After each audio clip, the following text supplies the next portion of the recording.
दोस्तों नमस्कार। 7 बरस पहले गुजरात के गांधीनगर से गुजरात मॉडल दिल्ली आया था और दिल्ली ने यह सपना समूचे देश को दिखलाया था कि गुजरात की चकाचौंध जिस तरीके से गुजरात मॉडल के जरिए की गई, आने वाले वक्त में भारत भी उसी गुजरात मॉडल के जरिए चकाचौंध में समा जाएगा। लेकिन यह किसे पता था कि गुजरात मॉडल गुजरात में ही ढह-ढाकर गिर जाएगा और आने वाले वक्त में भारत कहीं गुजरात मॉडल की तर्ज पर ढह-ढहाकर गिर गया तो क्या होगा।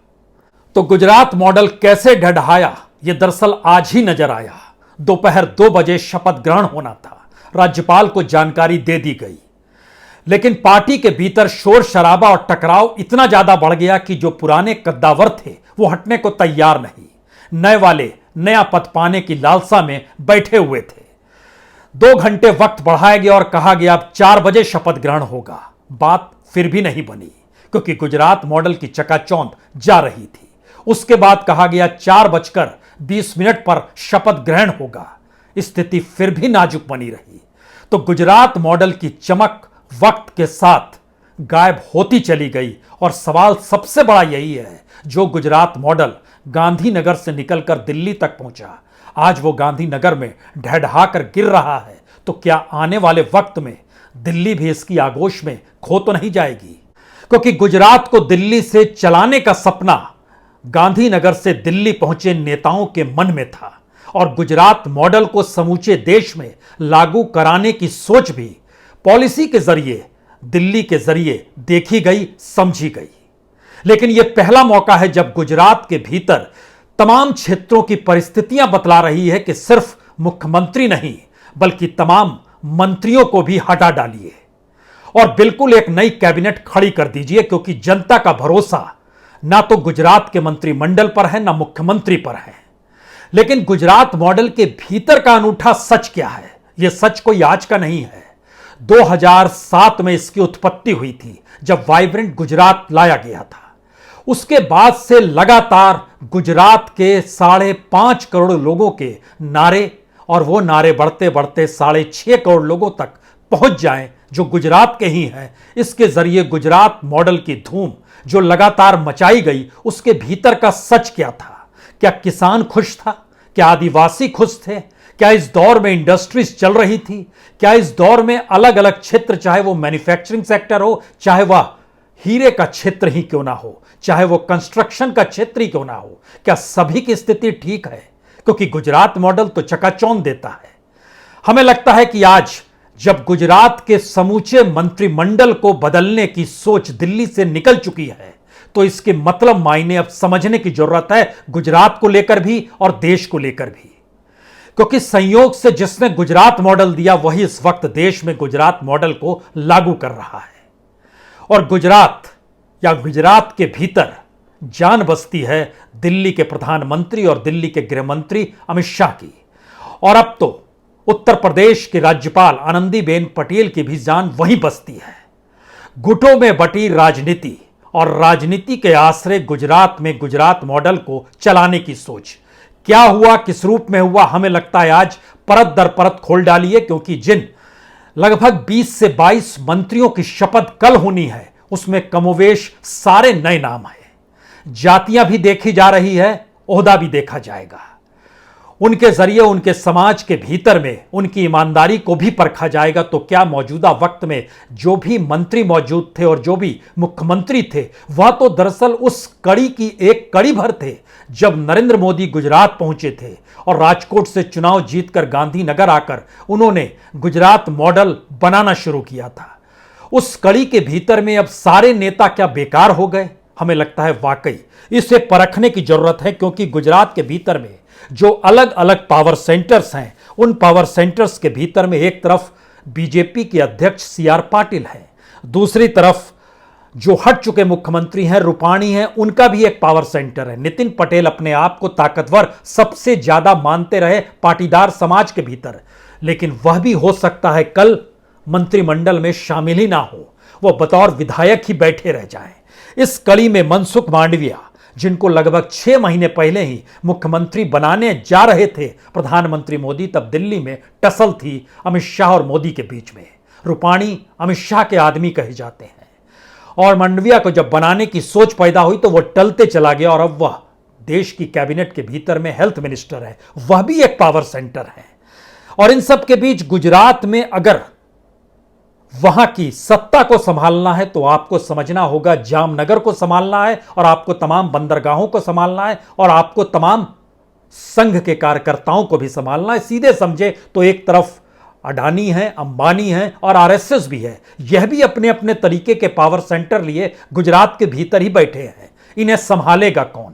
क्योंकि सवाल तो यह है कि जब 2017 में चुनाव हुए तो लगभग हारते हारते जीत गए। हारते हारते जीत गए मतलब 182 सीट में से 97 सीट मिली, लेकिन नारा दिया गया था 150 के ऊपर। और उसमें भी वो कौन सी परिस्थिति थी कोई नहीं जानता है कि दरअसल राजकोट और सूरत में जीत कैसे मिल गई बीजेपी को। वहां तो पाटीदार समाज की बहुलता है, यह भी एक सवाल है। वो कैसे मैनेज हुआ था, यह भी एक सवाल है। लेकिन अब जो नाम नए निकल कर आ रहे हैं उसमें गोविंद पटेल, हालांकि गोविंद पटेल राजकोट से जीतते हैं और वह मोदी मंत्रिमंडल में भी गुजरात में रहे हुए हैं। अब जो नई फहरिस्त है उसमें एक नहीं आधे दर्जन पटेलों को रखने की स्थितियां हैं, लेकिन नितिन पटेल नहीं रहेंगे। उनकी एवज में आधे दर्जन गोविंद पटेल राजकोट से, दुष्यंत पटेल भरूच से, जगदीश पटेल अमराईवाड़ी से, संगीता पटेल पाटिल सूरत से, ऋषिकेश पटेल विसनगर से, नरेश पटेल गणदेवी से। ये ऐसे नाम हैं। इसके अलावे आइएगा तो पारदी से कनुभाई देसाई है, पंकज देसाई नाडियार से है। ये सारे बिल्कुल नए नाम हैं जो नए मंत्रिमंडल के साथ एक नए मुख्यमंत्री के मातहत रहेंगे। जोड़ घटाव करना समझिएगा तो आपको लगेगा कि एक जूनियर एमएलए को सीएम बना दिया गया, तो उनके साथ जब वरिष्ठ बैठेंगे तो बड़ी मुश्किल होगी। तो आपको तुरंत दिल्ली याद आ जाएगी। दिल्ली के भीतर भी 75 बरस पार करने वालों को रिटायर कराया गया और उस समय नरेंद्र मोदी गांधीनगर से आए थे। तो क्या यह नई परिस्थिति गुजरात को संभालने को लेकर है? यह भी एक सवाल है। लेकिन हम जिस गुजरात मॉडल का जिक्र आपसे करना चाहते हैं उसकी एवज में यह समझने की कोशिश कीजिए कि गुजरात मॉडल सिर्फ एक बड़बोलेपन की निशानी तो नहीं थी जो गलत डाटा रख रख कर बताया गया। क्योंकि खुद प्रधानमंत्री जब गुजरात के मुख्यमंत्री हुआ करते थे उस समय उन्होंने कहा था तकरीबन 10 से 14 लाख करोड़ के एमओयू पर उन्होंने साइन किया है, जो कि वहां पर इन्वेस्टमेंट गुजरात में होना है, जो कि फॉरेन डायरेक्ट इन्वेस्टमेंट के तौर पर पैसा आने वाला है। लेकिन आरबीआई की रिपोर्ट 2000 से 2013 तक की स्थिति को बतलाती है कि कुल मिला के $300 बिलियन ही आया एफडीआई के तौर पर। $300 बिलियन यानी तकरीबन 22 लाख करोड़, यानी 22 लाख करोड़ टोटल आ रहा था। और उस समय गुजरात कह रहा था हम वाइब्रेंट गुजरात भी हैं और गुजरात मॉडल को भी लेकर आ रहे हैं, तो हमारे पास 10 से 14 लाख करोड़ इन्वेस्टमेंट हमारे यहां हो रहा है। लेकिन सच यह था कि सबसे ज्यादा इन्वेस्टमेंट महाराष्ट्र में था, तकरीबन 4,60,000 करोड़। हरियाणा, यूपी, राजस्थान में था तकरीबन 34 बिलियन डॉलर। लेकिन इन सब के साथ गुजरात में जो इन्वेस्टमेंट था वो सिर्फ 58,000 करोड़ का था।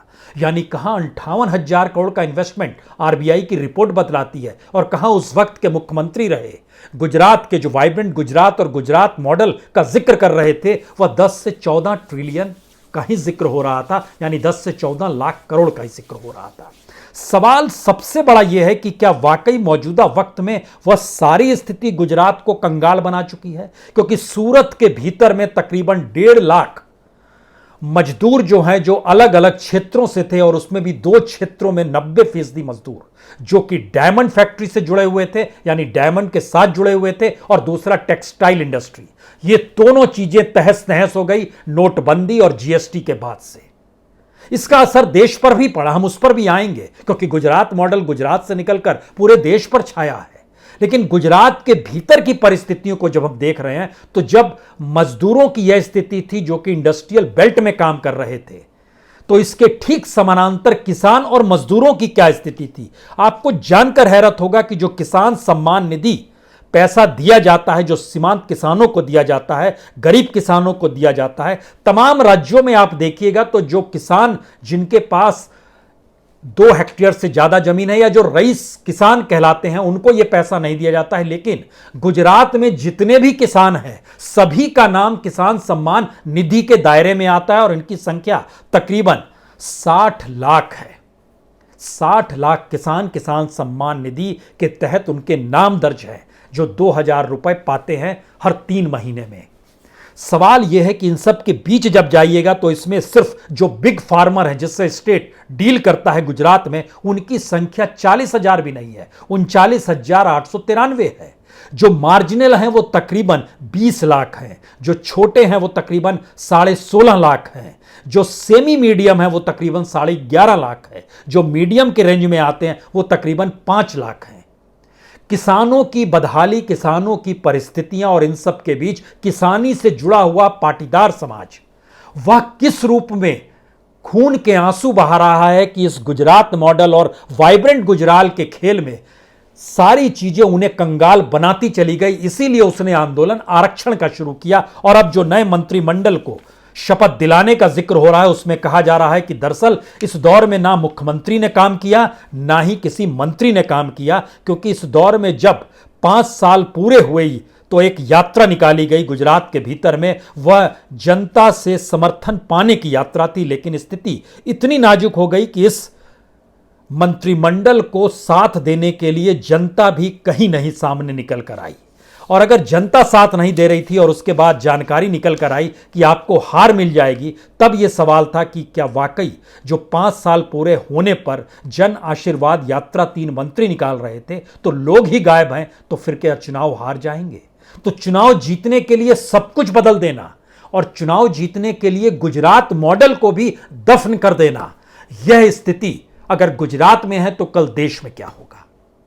हम देश पर आए गुजरात पर, इससे पहले एक चीज और समझने की कोशिश कीजिए। जब हम इन्वेस्टमेंट का जिक्र करते हैं, जो वाइब्रेंट गुजरात की देन थी, जो आखिरी इन्वेस्टमेंट प्रपोजल देश के भीतर से देश की जो देसी कंपनियां हैं उन्होंने दिया था, वो कुल मिला के 7,400 करोड़ का था और इसमें 75 इन्वेस्टमेंट प्रपोजल थे जो जानकारी दी गई। लेकिन सबसे बड़ी बात यह है, GIDC जो गुजरात इंडस्ट्रियल डेवलपमेंट कॉरपोरेशन है, उसने दहेज, हलोल और भरूच का जो सायखा का इलाका है, इन इलाकों में जमीन देने की बात की। हम जमीन देंगे इंडस्ट्रीज को, आप पैसा लगाइए, इतने सारे इस रूप में वहां पर नौकरियां पैदा हो जाएंगी। और 642 एकड़ लैंड इंडस्ट्रीज को देने की बात की कि आप अपनी यूनिट बताइए। यह लास्ट इन्वेस्टमेंट अप्रैल 2021 का है।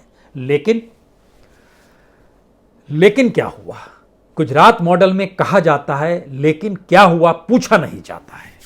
यह स्थिति गुजरात के भीतर की निकल कर आई और यह जो फॉरेन डायरेक्ट इन्वेस्टमेंट था उसका भी जब रूप देखिएगा तो आपके जहन में यह सवाल बार बार निकल कर आएगा। जो जानकारी दी जाती है और जब RBI की रिपोर्ट बतलाती है, दोनों में अंतर क्यों होता है? जब मोदी काल में यह अंतर हमने आपको जानकारी दे दी, तो इसका मतलब यह है कि क्या इस देश के भीतर भी इस दौर में जो बड़ी तादाद है वह सिर्फ कंगाल होने की स्थिति में? सवाल है, गुजरात मॉडल में गुजरात के भीतर तो रोजगार होना चाहिए था, गुजरात का किसान तो खुश होना चाहिए था, गुजरात की इंडस्ट्रीज तो चलनी चाहिए थी, वहां पर उत्पादन तो होना चाहिए था, टेक्सटाइल और हीरा उद्योग कम से कम चमकना तो चाहिए था। लेकिन मजदूरों की तादाद, वहां पर जो जानकारी निकल कर आई वह इसलिए हिलाने वाली है क्योंकि 55,000 मजदूर मरने की स्थिति में, तकरीबन 1 लाख से ज्यादा मजदूर 2 जून की रोटी किसी तरीके से जुगाड़ हो जाए इस स्थिति में जी रहे हैं। और एवरेज वहां पर 10 से 12,000 रुपए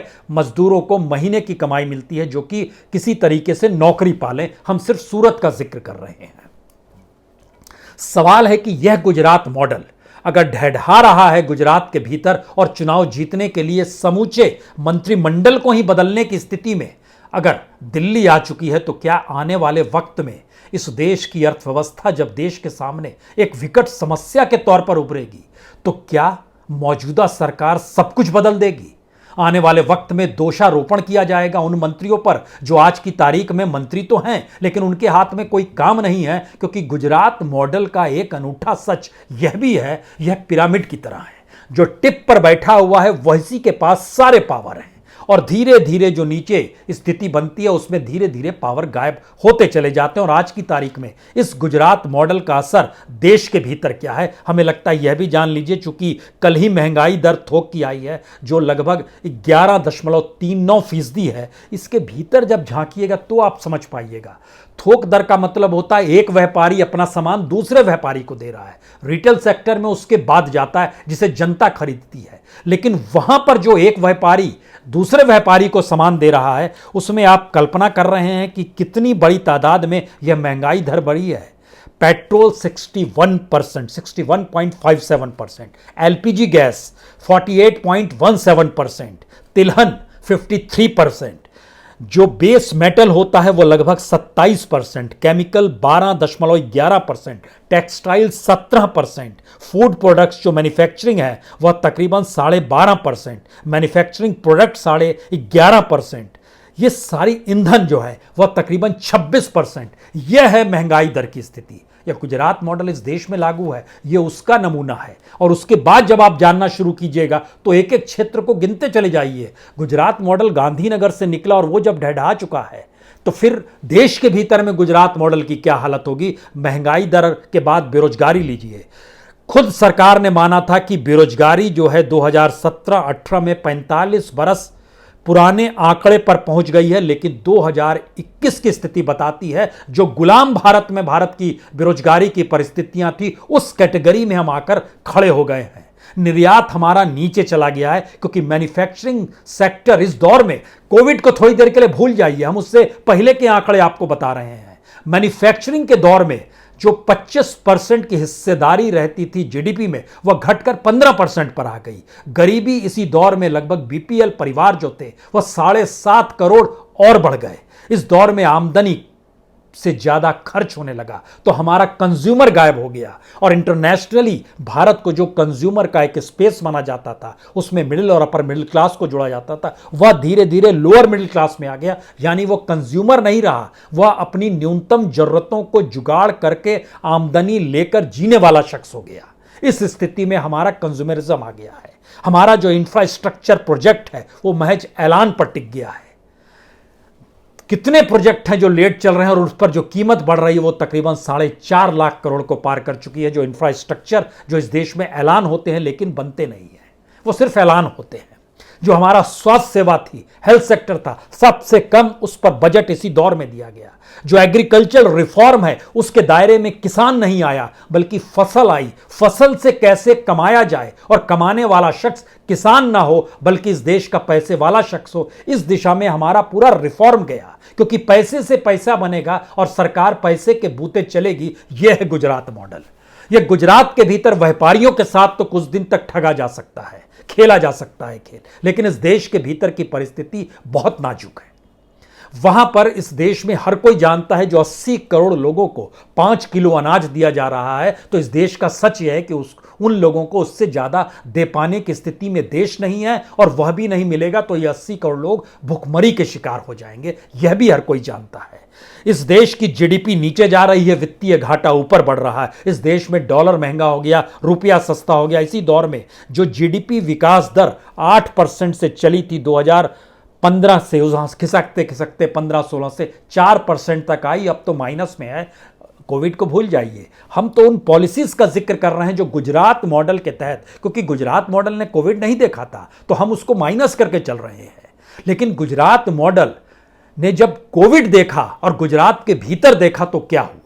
गुजरात में जो मौतों की संख्या थी और उससे जो आमने सामने सत्ता को करना था, लोगों के भीतर वहां पर आक्रोश हो गया। इसीलिए जो यात्रा निकाली गई वहां पर, जो जन आशीर्वाद यात्रा थी, उसमें आशीर्वाद देने के लिए इस सरकार को कोई नहीं आया। इसीलिए रूपाणी के बाद जब भूपेंद्र पटेल मुख्यमंत्री के तौर पर शपथ ले चुके हैं, उसके बाद जब मंत्रियों को शपथ लेनी है तो सवाल यह नहीं है कि कौन सीनियर है कौन जूनियर है, सवाल यह है कि चुनाव किसी भी हाल में तुरंत कराया जाए। तुरंत कराने का मतलब है कि हम इंतजार 1 साल नहीं करेंगे, क्योंकि अभी 1 साल का वक्त बचा हुआ है गुजरात में इलेक्शन का। तब तो इस नए मंत्रिमंडल को काम करके दिखाना होगा।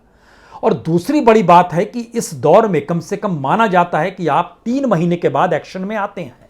3 महीने का मतलब यह है कि अभी सितंबर का महीना है, अक्टूबर, नवंबर, दिसंबर, जनवरी से आपको एक्शन में आना होगा। जनवरी से जब आप जो भी काम करेंगे वह धीरे धीरे गुजरात में दिखाई देना चाहिए। लेकिन अगर हम चुनाव फरवरी में ही करा दें तो, फरवरी और मार्च के महीने में करा दे तो इसका मतलब है नोटिफिकेशन पहले आ जाएगा। तो ये पूरा नया मंत्रिमंडल सिर्फ ये बताने के लिए सामने होगा कि आपके नुमाइंदे ये हैं और जिन जिन क्षेत्रों से ये चुन कर आए हैं वहां के लोग नगाड़े बजाएं, तुरही बजाएं, खुश हो जाएं कि आपके इलाके के एमएलए को मंत्री बना दिया गया है और मंत्री बनाते ही वो चुनाव के मैदान में जा रहे हैं, यानी चंद दिनों के लिए वीआईपी ट्रीटमेंट झेल लें। लेकिन जनता को कोई वीआईपी ट्रीटमेंट तो दूर, न्यूनतम भी नहीं है। गुजरात मॉडल की यह स्थिति जो गुजरात के भीतर ही नजर आ रही है, ये जरा कल्पना कीजिए कि इस देश के भीतर की परिस्थितियों में जब गुजरात मॉडल ढहढाएगा तो क्या स्थिति बनेगी। मनाइए ऐसी स्थिति ना आए, लेकिन यह भी मनाइए कि गुजरात के भीतर भी यह स्थिति नहीं होनी चाहिए। जहां और जिस गांधीनगर से गुजरात मॉडल निकला, उस गुजरात के भीतर के अलग अलग ग्रुप, अलग अलग पावर सेक्टर, अलग अलग पावर सेंटर, सभी ने स्थिति इतनी नाजुक कर दी। यानी सत्ता और ताकत का मतलब यही है कि हम कमाएंगे, अपना घर भरेंगे। यह परिस्थिति तो है और इसी के आसले सत्ता में जमे रहेंगे, यह बताने की सोच है। लेकिन शायद पहली बार अगर दिल्ली को दिखाई दे गया कि गुजरात की स्थिति बीजेपी के लिए नाजुक हो चली है, तो मनाइए, दिल्ली को कहीं दूर बैठकर दिल्ली की स्थिति भी दिखाई देने लगे कि इस देश के भीतर में जनता सोच क्या रही है। बहुत बहुत शुक्रिया, बहुत बहुत शुक्रिया।